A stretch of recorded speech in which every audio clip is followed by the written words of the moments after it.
Jadi kita udah sampai di Gua Hiro atau Jabal Nur. Karena tiba waktu Isya, jadi para jemaah akan melaksanakan sholat Isya terlebih dahulu sebelum memasuki Museum Gua Hiro. Nah, kawan-kawan, ini lanjut wisata religi kita. Untuk saat ini jemaah baru kelar melaksanakan sholat Isya di masjid, masih di museum ya, Museum Wahyu atau Museum Quran di Gua Hiro di Jabal Nur. Oke. Inilah kondisi mallnya seperti ini. Dan kita para jamaah sedang menunggu di depan masjid, menunggu para jamaah yang lainnya untuk nanti kita masuk ke Museum Wahyu atau Museum Quran. Ya, kita sedang berada di pelataran museum. Ini museum ada di depan kita. Cuman ini lagi nunggu tiket buat masuk sama pemandu kami, sedang di arrange. Baksonya bakso ini. Baksonya bakso sapi. Ada yang jualan juga bakso sapi, bakso unta guys. Ini bakso unta di sini. Balas dendam. Terus ada bakso bistro. Ada bakso rasa stroberi enggak ya? Ada teh nanti bikin. Gimana Kang Rudi perjalanan wisata kali ini? Menyenangkan? Cukup religi. Cukup religi ya. Ya insya Allah dapat lelah, dapat ilmu, dapat ibadah insya Allah. Menambah ini wawasan. Menambah wawasan, mantap. Para jamaah di belakang akan memasuki museum ini Wahyu di belakang. Ibu-ibu. Hebat. Assalamualaikum.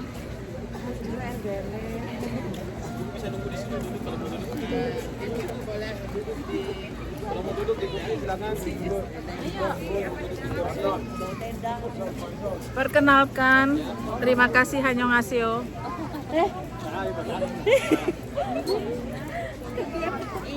Inyong wong Jawa ya. Jangan duduk. Ada lagi? Enggak. Ada lagi?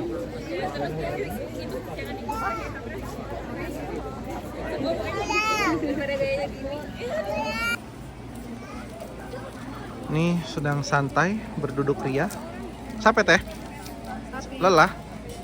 Enggak, alhamdulillah. Kuat berarti. Alhamdulillah.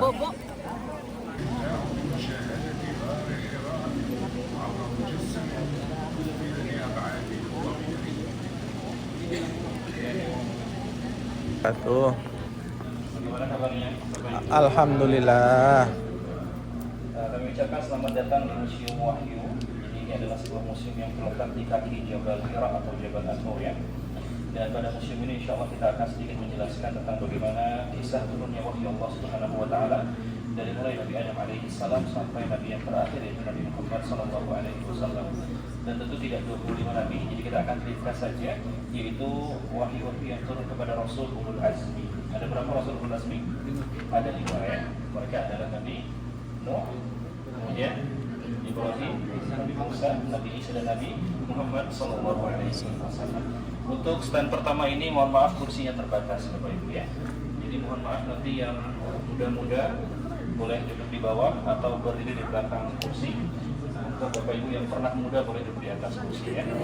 Baik, yang perempuan dulu silakan masuk ke dalam. Ini para jemaah masuk ke museum bergantian karena posisinya terbatas di dalam, jadi nanti ada yang berdiri, ada yang duduk. Tenang, lutut masih kuat.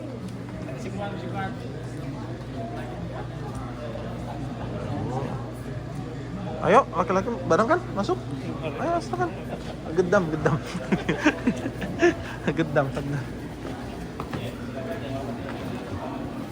Bismillahirrahmanirrahim. Kita masuk ke museum ya.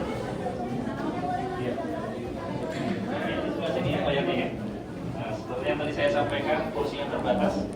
Jadi boleh duduk di bawah atau berdiri di belakang kursi. Bapak-bapak silakan di sebelah sini. Dan mohon maaf para jemaah, untuk di stand 1 dan stand kedua nanti di sinema tidak boleh mengambil gambar dan juga video ya. Oke. Insyaallah. Ya silakan duduk. Atau boleh berdiri? Sama aja ini ternyata. Sini aja lah.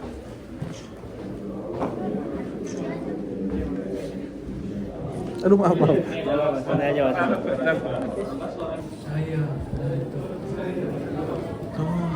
Kita bisa nonton di layar. Terus kita sekarang ke Bapak Ibu sekalian, selanjutnya kita akan menyaksikan kisah Nabi Ibrahim alaihissalam. Tadi kita sudah sampaikan manusia dari zaman Nabi Adam sampai zaman Nabi negeri Irak, Babilonia ya. Dia berdakwah tetapi dakwahnya ditolak sampai akhirnya beliau hijrah dan sampai nanti hijrahnya ke kota Makkah Al-Mukarramah. Dan di kota Makkah ini Nabi Ibrahim alaihissalam yang tua berdiri.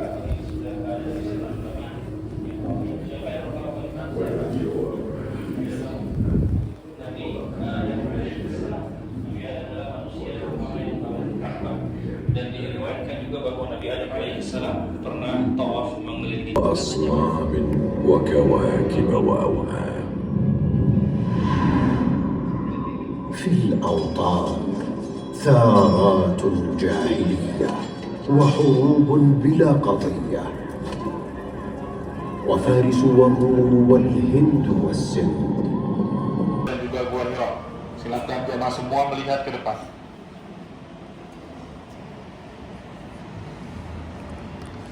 Baik jemaah sekalian, jadi Museum Wahyu ini berada di bawah Gunung Hira atau Jabal Nur. Dan dia berjarak sekitar 4 km dari Masjidil Haram jemaah. Seperti ini jemaah sekalian ya. Berjarak 4 km. Setelah kita lihat luas dari Jabal Nur yang punya luas sekitar 1.770.000 meter persegi luasnya. Adapun tingginya sekitar 634 meter di atas permukaan laut. Dan dilihat jemaah di puncak di atas Jabal Nur ada dataran seluas 200 meter persegi ya, seperti ini. Di puncak di atas Jabal Nur seperti ini sekarang. Kemudian jemaah di mana letak Gua Hira? Baik, jemaah sekalian Bapak Ibu yang ingin ke Gua Hira, kita harus mendaki dulu, naik sampai puncak Jabal Nur.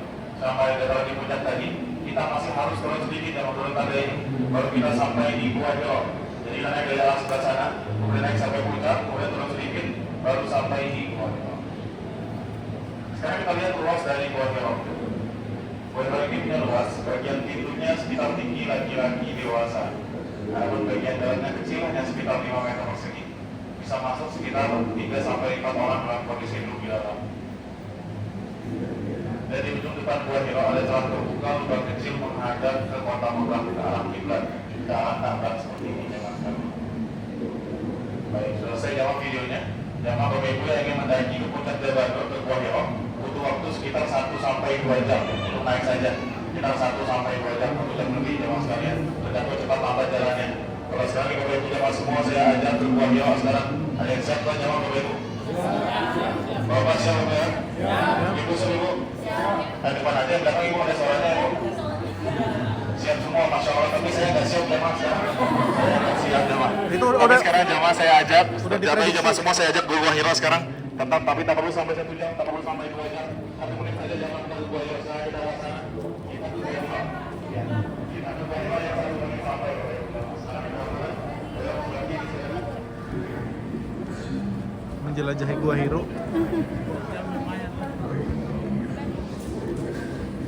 Apalagi dalam kondisi lapar. 3 jam. Malam kan banyak itu tuh. Siang banyak banget. Oh iya, di atas sana. Iya, gajian dulu kan. 17. Lapar nih, bakso nih.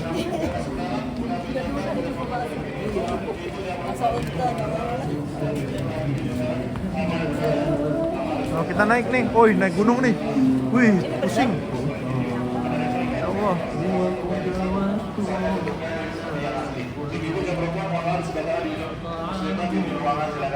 Jemaah laki Bapak silakan di ruang pertama di sini. Silakan boleh masuk ke dalam, boleh ambil gambar, boleh foto. Oh, ini replikanya di sini. Oh, ini replika Gua Hira di sini ya, Masya Allah. Replika skala 1:1, jadi besarnya bentuknya mirip seperti yang asli. Dibuat semirip mungkin dengan yang asli bentuk DPR. Ya, silakan boleh masuk ke dalam, ya, dilihat ke dalam juga boleh. Ini salah satu replika Gua Hira ya. Yang sudah ambil gambar boleh sekarang keluar gantian jemaah ya. Jangan lama-lama Pak dalam gua Pak. Nah, dapat wahyu dalam gua Pak lama-lama Pak ya. Ya, silakan bergantian Pak ya. Ada jamaah lain di belakang soalnya. Ale ya, saling main. Ayo nggak apa-apa. Aku dokumentasi soalnya. Ayo, udah masuk.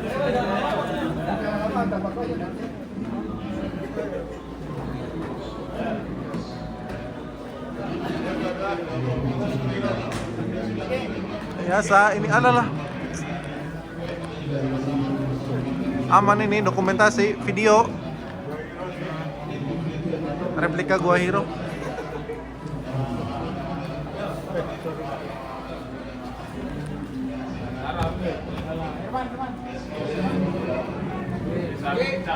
Biasa di video, Kang. Foto, ya udahlah, foto, sok, siap. Habis dari replika Gua Hiro, kita sekarang di sini. Lihat di sini di video yang besar tadi, kisah turunnya wahyu pada Nabi Muhammad SAW di Gua Hiro. Setelah Nabi menerima wahyu di Gua Hiro, kemudian Nabi SAW pulang ke rumah. Bagaimana kondisi Nabi zaman setelah menerima wahyu itu zaman dia? Nabi SAW menggigil. Dan pertama kali Nabi SAW menerima wahyu. Dan pertama kali Nabi SAW melihat malaikat Jibril secara langsung. Setelah Nabi sampai di rumah, apa yang Nabi minta kepada istrinya Khadijah? Nabi selimuti Nabi SAW berkata kepada istrinya Khadijah, Zamiluni, selimuti aku, kata Nabi SAW. Kemudian Khadijah menyelimuti Nabi. Dan juga Bunda Khadijah berkata sebuah kalimat kepada Nabi SAW. Kalimat Khadijah ditulis sampai di sana. Kepada Nabi SAW, Absyir, Wallahi la yukhzikallahu abada. Tenanglah wahai Nabi, tenanglah wahai suamiku, demi Allah, Tuhanmu tidak akan meninggalkanmu selama-lamanya. Demi Allah, Tuhanmu tidak akan merendahkanmu, kata Khadijah kepada Nabi SAW untuk menenangkan Nabi setelah menerima wahyu. Banyak sekali riwayat yang menjelaskan keutamaan dari Khadijah radhiyallahu anha. Tulisan di sana menjelaskan bahwa Khadijah adalah orang pertama yang beriman dengan Nabi SAW dari kalangan wanita. Dan tulisan juga jamaah di sana menjelaskan bagaimana Khadijah menikah dengan Nabi SAW. Di umurnya Khadijah yang ke-40, di umur Nabi yang ke-25, dan juga seluruh keturunan Nabi, anak-anak Nabi semua lahir dari Bunda Khadijah radhiyallahu anha, kecuali satu anaknya yang bernama Ibrahim, lahir dari istrinya yang bernama Maria Al-Qibtiyah. Dan tulisan di sana menjelaskan nasab Ibunda Khadijah bertemu dengan nasabnya Nabi SAW di kakeknya yang kelima bernama Qusay bin Kilab. Dan di sini dalam hadis Nabi menjelaskan keutamaan dari Khadijah radhiyallahu anha. Disebutkan bahwa Khadijah adalah salah satu wanita yang paling mulia di dunia. Hadisnya di sini jamaah. Kalau Rasulullah SAW, khairu nisa'iha Maryam wa khairu nisa'iha Khadijah bintu Khuwailid. Sebaik-baik wanita adalah Maryam dan sebaik-baik wanita adalah Khadijah radhiyallahu anha. Dan disebutkan juga dalam riwayat hadis yang lain bahwa Khadijah adalah salah satu dari 4 wanita yang paling mulia nanti di surga Allah Subhanahu wa taala sebagai pemimpin para wanita di surga, yaitu Khadijah, Maryam, dua lagi siapa jemaah? Asiyah istri dari Firaun dan juga Fatimah binti Muhammad. Ya, ada juga sebuah kisah mengisahkan bahwasanya Khadijah sebagai istri yang soleh yang berbakti kepada suaminya, dan keutamaan beliau adalah satu wanita yang mendapatkan salam dari Allah Subhanahu wa taala dan juga dari malaikat Jibril. Hadisnya di sini zaman dari sahabat Abu Hurairah. Ketika Nabi SAW pulang ke rumah, kemudian malaikat Jibril turun datang kepada Nabi SAW dan berkata kepada Nabi, wahai Nabi, nanti istrimu Khadijah akan mendatangimu sambil membawakan menyiapkan makanan atau minuman. Kemudian malaikat Jibril berkata lagi kepada Nabi, nanti istrimu Khadijah sudah tiba datang kepadamu, sampaikanlah salam kepadanya.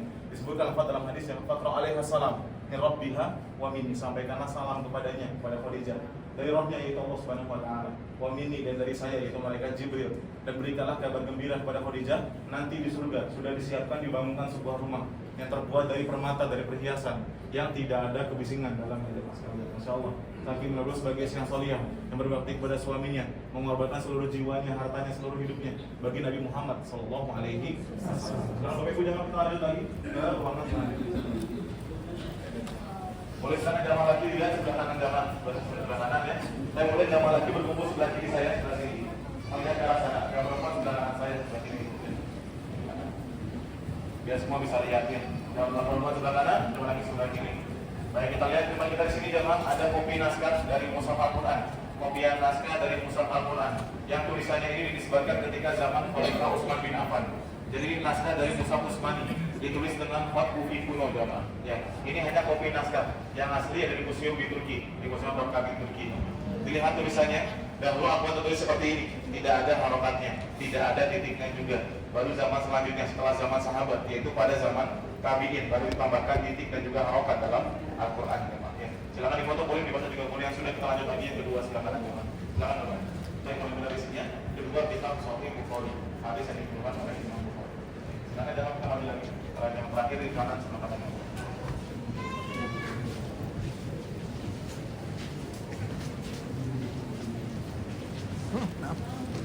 Seperti tadi juga jamaah hadis lagi. Kita berkontainer. Kita lihat jamaah di sini juga ada mushaf Al-Quran ya, sudah lengkap, sudah ada harafatnya, sudah ada titiknya juga. Tapi mushaf ini juga bukan seperti mushaf yang biasanya. Mushaf ini bukan ditulis, bukan dicetak. Mushaf ini dia disulam atau dijahit jamaah sekalian ya. Ini mushaf sulam, mushaf jahit asli. Semua tulisannya garisnya disulam dijahit oleh seorang wanita asal Pakistan bernama Nasim Akhtar, ibu Nasim Akhtar dari Pakistan. Beliau menjahit mushaf ini 4 jam setiap harinya setelah sholat tahajud sampai waktu subuh. Dari umur 30 tahun sampai umur 62 tahun. Berapa lama jemaah? 32 tahun lamanya beliau menjahit mushaf ini lengkap 30 juz. Selesai pada tahun 2018. Kemudian beliau wakafkan ke sini ke Arab Saudi. Dan mushaf ini jemaah ada 10 jilid. Ini jilid terakhir asli. Satu jilid isinya 3 juz Al-Quran. 3 kali 10, 30 juz. Dan beratnya 10 jilid 55 kg mushaf jahit ini. Dan beliau Ibu Nasim Akhtar juga sekarang masih hidup. Umurnya sekitar 68 tahun, 69 tahun sekarang di Pakistan. Ini asli dari kain ya. Kalau tak salah juga beliau menghabiskan sekitar 300 meter kain dan juga 25.000 meter benang untuk menjahit mushaf ini. Silakan Bapak. Yang sudah ambil gambar, foto boleh kita ambil lagi. Asli dari kain. Semuanya adalah Jabal Nur Gunung Kiro semuanya.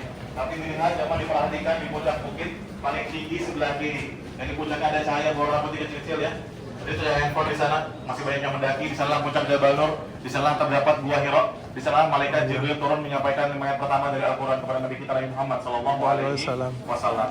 Dan Nabi Muhammad setelah menerima wahyu di Gua Hiro, Nabi Muhammad tidak pernah kembali lagi ke Gua Hiro sampai wafat. Tuh di sana Jadi Gua yang Hiro posisi sekarang Gua tempat Hiro. sejarah. Tidak ada Abdullah bangun di sana, tempat sejarah. Tapi dia jamaah sholat di Gua Hiro sama sholat tempat lain di Kota Mekah di Tanah Haram. Jamaah 1 minggu di Gua Hiro, 1 bulan di Gua Hiro, jamaah tidak dapat wahyu Bapak Ibu sekalian. Kalau yang mendaki ke tangga sini mulainya, naik ke atas mulainya di tangga belakang musim wahyu, kemudian di kanan kiri sebelah sana. Dan dia 24 jam ya, percuma gratis, kapan boleh silakan. Malam juga boleh, masih banyak yang main. Ada dari jam 3 subuh sampai subuh atas sebelum subuh, sholat subuh di atas lihat sunrise di atas. Kalau dulu ini baru tahun 2024 jamaah, awal tahun 2024 Januari baru dibuka. Sebelumnya dia di balik bukit sebelah sana kalau mau naik atas, naik tangga, atas tangga sudah ditutup jalannya di sana, semua harus sudah. Baik, silakan kita maju lagi ya Pak. Ada stand terakhir di sini, toko Museum Wahyu. Ya, jamaah yang berbelanja silakan dilihat-lihat boleh jamaah. Jamaah di sebelah kanan, jamaah ibu sebelah kiri. Baik, kita lanjut.